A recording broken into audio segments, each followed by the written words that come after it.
This is the Convene Podcast. Welcome to another episode of the Convene Talk, where we discuss interesting stories that appear in our popular newsletter News Junkie. My name is Magdalina Atanassova, Digital Media Editor of Convene. Barbara, go ahead, take it away. Thank you, Maggie. This is Barbara Palmer. I am Deputy Editor. And the story that I chose to talk about this week appeared in a publication called Technically. It's an online publication, a story written by Christopher Wink. He's the founder of Technically, and Technically is kind of a hybrid. It is a technology company that's based in several cities, and then they do this publication. And the story is, what does South by Southwest mean for cities? I guess the people in the know just call it South by. And the story was really kind of an impressionistic story. Christopher Wink is obviously been going for a long time, and he said he was a panelist at several of the interactive festival presentations. But the story was really about how so many of the brand activations that take place during South by Southwest have become place-based. And he talked specifically about Philadelphia, Tulsa, the Midwest House. And in the past, it might have been Twitter, or I think Twitter famously was launched at South by Southwest, or just different technology companies. But now it's really expanded. There's a lot of brands. I think he mentioned that Tide, or maybe I read that somewhere else, but it's definitely not just technology. The takeaways for me, the things that really got me thinking about these different houses, where they really did all different kinds of presentations, was how much remote work and technology have shifted the center of work. It's no longer Silicon Valley or New York or even Austin. There was really no mention of the Austin house in that story, which is one of those brand houses at South by Southwest.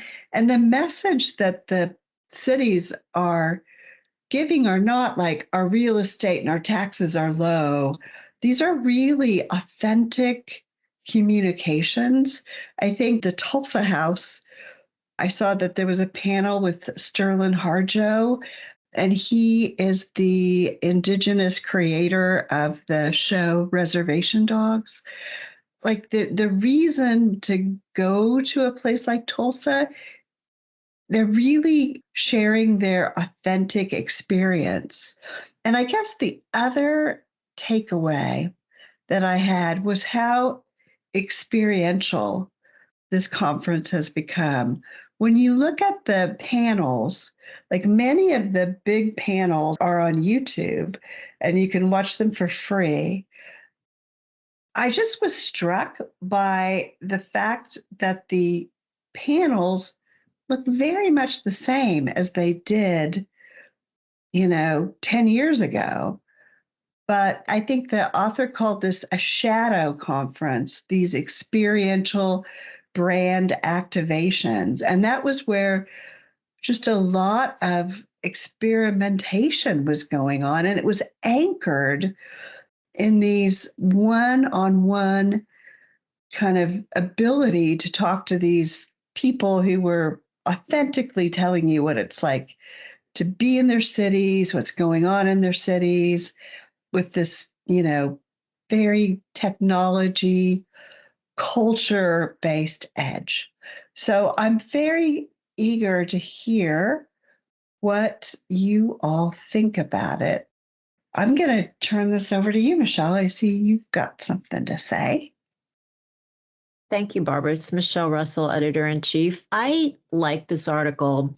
I think I was interested in it when I just started reading the first couple of lines. And it seemed to me, before the writer actually got into the destination marketing part of it, it seemed to me that the author really got what happens at an event, which is that people who may have disagreed on a subject actually meet face to face, and then they are on a panel together covering a topic. So it just showed me that conferences have the ability to bring people together who may disagree, but then they find common ground, or they recognize that they each are able to present their own point of view. And that's the best thing to me about a panel, is when people aren't always like nodding their heads in agreement with each other, but they have very different viewpoints. I always love a good, strong start to a story. And this, to me, was a really good, strong start. Also, the topic of loneliness. So that was super interesting to me, how somebody who is interested in loneliness had something to say about how technology is aiming to fix that problem or solve for that problem, when in fact that's just a part of what that technology is supposed to do. So I don't know what anybody else had thought about this particular topic. I really do like how it intersects our industry, which is destination marketing, experiential events, something like a festival like South by Southwest, which has just so many different disciplines that it embraces. To me, is like the quintessential example of what a conference should be about. It also just sprawls out all over the town. And like Barbara said, people and organizations kind of do their own thing. You can have a very varied experience at the conference. To me, it really just was this portrait of conferences in a place of evolution, that they're not the same, they're changing. And I had never read something from the point of view of a panelist and how they came and changed what they were thinking through the process. They talked a little bit about a activation by, I think, Amplify Philly. And I read a story about that initiative, and the founder of it said that something happened to the people who went to Austin and had this experience of presenting their city and the technology, and they all came back to Philadelphia having been changed by this experience of going to the conference. You know, I tend to look at participants, always thinking about the audience and not thinking as much about what happens to the people that are on the stage. We've got a story coming up about speaker coaching, and that intersects with that a little bit, is how could the experience of coming to a conference and speaking, how could that be enriching for the speaker, and how could organizations make that so?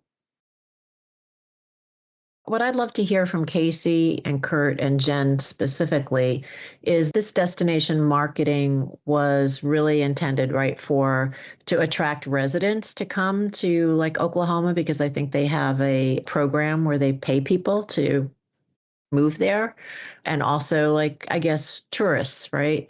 But we're seeing more of a crossover between tourism marketing and marketing for groups, I think.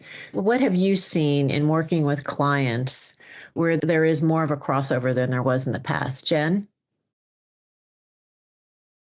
So I can think of a few examples of this. I really enjoyed this article too. It really resonated with me and kind of reminded me of a few pieces that I've done. The Tulsa bit was interesting. I actually have a friend who took up on that offer and moved there and got that 10K. This was a friend who pre-pandemic I had traveled with. I was a digital nomad for 2+ years. So she was part of a group that I traveled with.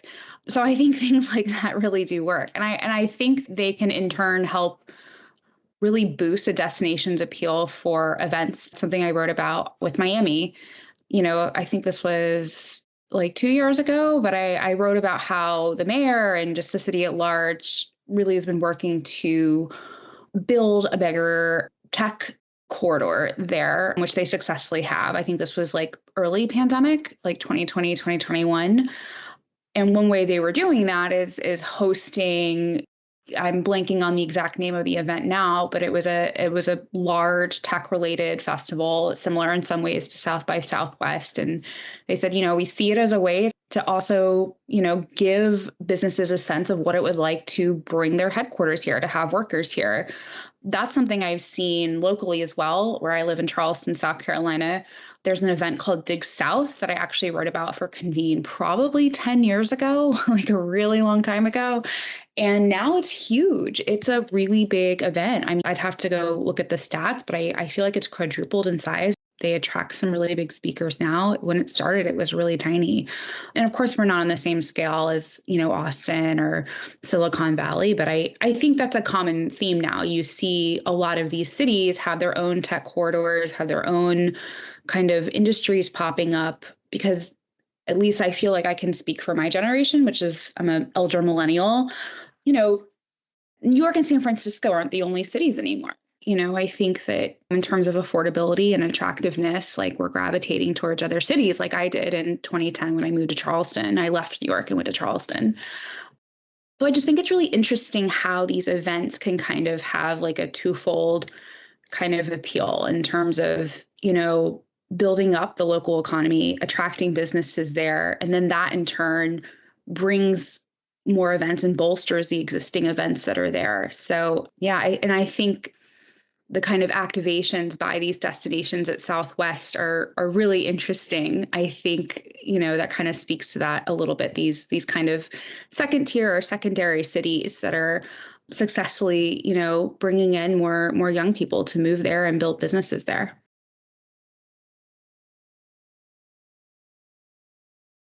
Maybe on the European perspective as well, as there were not only cities from the US at South by Southwest, but there was the European Union also quoted in the article, which of course made me perk up because it sounded as too big of an organization. The European Union is made of so many countries, including Bulgaria, where I live.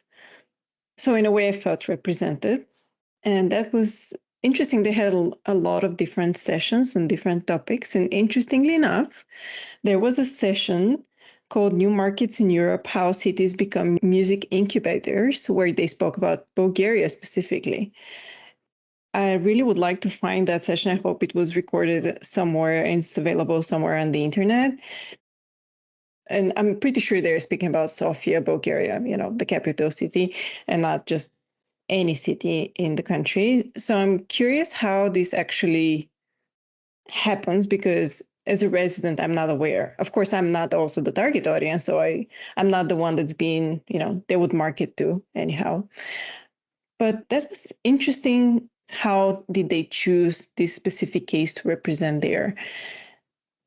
And I'm thankful that they did. I mean, I don't know the workings of all that, and I'm sure it was a stringent process as everything in the European Union. It's a very clearly designated path you have to take to be selected in one of those programs. But it's very cool that they did it, and I hope that the participants at the event, which is really an amazing event, they enjoyed it, and probably they'll also come our way and not only stay in the US. This is Casey Gale, managing editor, and I completely agree with all of you. This was a really interesting story. And what stuck out to me, kind of going back to Michelle's question about how this relates to the work we do with clients for advertorials and things in our magazine, is the authenticity factor that the author pointed out is so important to these types of activations. South by Southwest seems like a really kind of, my impression of it is that it's kind of cool, laid back, that it's, of course, about doing business, but that it's kind of geared toward younger people. And so, of course, we know that younger generations in particular really care that the brands that they're buying into are authentic and stand for the same things they do. And that's what I see all the time with the clients we work with, whether it's Out and About, which is about highlighting local neighborhoods, or Knowledge Economy, which shows, as Jen was saying, the different knowledge hubs that are in these cities that you may not have realized. I just think it's really important for cities to show the things that they care about, because that in turn attracts tourism and it attracts different groups who really identify with those same values. This is Curt, Wagner, digital editor.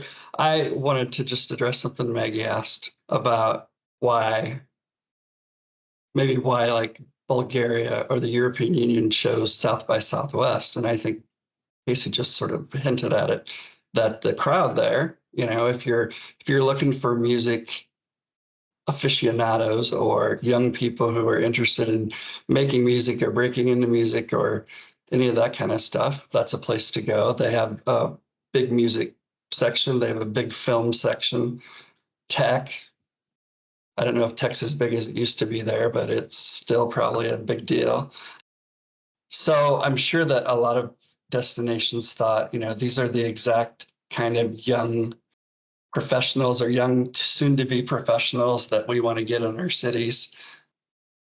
So that would be a reason. But I'm imagining this at a conference for like at convening leaders. And I'm not necessarily seeing it work as well, because I think we sort of do that already, right? I mean, destinations are there touting why their destination should be chosen, but they sort of have to do this big umbrella thing for the planners. And I think maybe that's a harder sell, or maybe they don't have the space to do all the things that maybe they did at South by Southwest because it's in one exhibit hall. I mean, I don't know for sure, but it seems like it would be a little bit of a bigger lift for them somewhere else to do that much stuff. Curt, I was thinking about convening leaders. I was thinking about how I've seen the activations evolve. And I was thinking about, in particular, Visit Seattle doing the pickleball tournament and how that was like, not a booth. It was an experiential event. And I missed it because we were working on something else. But I heard all about it. And it was like a really very successful. And I feel like that the brand activations, they do reflect the spirit of the city more than they used to. It's more than just handing out printed material. And, the people that staffed them were, I know, Meet Boston. It was Martha Sheridan was there talking to people about, their diverse workforce. And it's like the things that really were important to them. And I think that will only kind of grow in the future. This made me remember, this is years ago, about the future of convention centers. I talked with the architect who designed the Vancouver Convention Center, which is just beautiful. And he said something that was beyond my ability to understand it. I had a lot of confidence in his vision, but he said what he thought the future of convention centers will be was that conventions were distributed throughout the city, that it wasn't just this one center where everything happened. And as I read this, I thought, it's like a manifestation of that, here's where one sort of thing happens, but the conference, the convention is happening all throughout the city and not just eating and drinking and dancing. It's like people having really substantive, meaningful experiences, which eating and drinking and singing and dancing are those. But in addition to that, I thought that this story was kind of challenging because it asks you to look at where we are now, which is by no means like, yes, this is the future. And I read a lot of criticism of South by Southwest. I saw pictures of half empty rooms where the panels were taking place saying, South by Southwest has lost its cool. You can't do this anymore. But then I also saw so much other evidence of people going and having meaningful interaction. So, it can go in a lot of directions. I want to say nebulous, but I'm not sure that's quite the right word. just you mentioning these different conferences that sort of span the city and spread out and aren't just, like you said, different after parties and things like that, but are different types of programming and different activations, reminded me of a music festival I just learned about when we did a advertorial for Boise, which is in our next issue. It's called the Treefort Music Fest. And I thought it was so interesting because it's not just a music festival. They have all these different, they call them forts, kind of spread out throughout the city that are about all different topics. So they have Comedy Fort, where they have comedy shows. They have Film Fort, which is like a little film festival. They have Yoga Fort, where people can go and do yoga. And they have several Pod Fort podcasts. So all different programming, and it's spread throughout the city while this music festival is going on. And I found that really interesting and innovative. I wanted to go back to what Curt was saying about convening leaders and the difficulty destinations might have. I believe what actually sets them apart and what the successful destination marketing efforts is when they find one specific thing to focus on, and they're not trying to market to the whole industry. And I believe a very memorable moment for me at Convening Leaders was, and I always will connect that to the city of Austin, is when Matthew McConaughey showed up and said all the reasons why he chose it as the place where he lives. It's his chosen city. He said, I can live anywhere in the world, but I choose to live here in Austin. And I think that was such a powerful statement, of course, because also he's so popular. But the way he said it, I think anyone saying it with such a confidence would make you feel something, would be like, you would like to know more of why that person chose it. And all the destinations, like with the pickleball, I think that's just something that's very interesting, and it makes you perk up. And you're not just seeing yet again a picture of a conference center from the inside or the outside. It doesn't matter. It's just the same old thing. But a pickleball, I'd never heard of a pickleball before Convening Leaders. So I was like, okay, what's that? I really want to know more. I want to see it. Why the city? Like, what's the connection? I really wanted more information.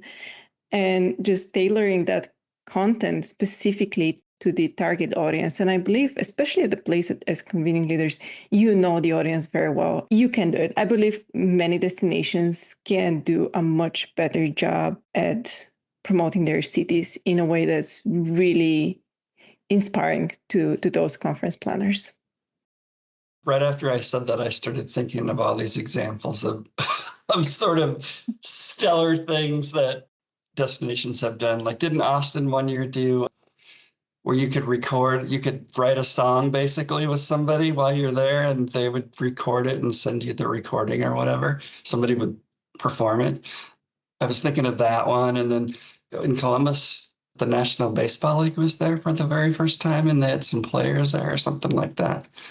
Or whatever the baseball league is called. I can't remember. So yeah, after I thought about that a little bit more, I thought of some examples. But then I think of some other examples where one more step would have made it really cool, but I won't bring those up. I'll just save those in my head. When I become a consultant, I'll let them know those ideas. By the way, Maggie, pickleball has exploded in the U.S. over the past year. That's probably why they had that. All of the tennis courts by me have actually been converted into pickleball courts. So it's a really big thing here. It might be coming to Bulgaria next. I'll let you know if I hear about pickleball.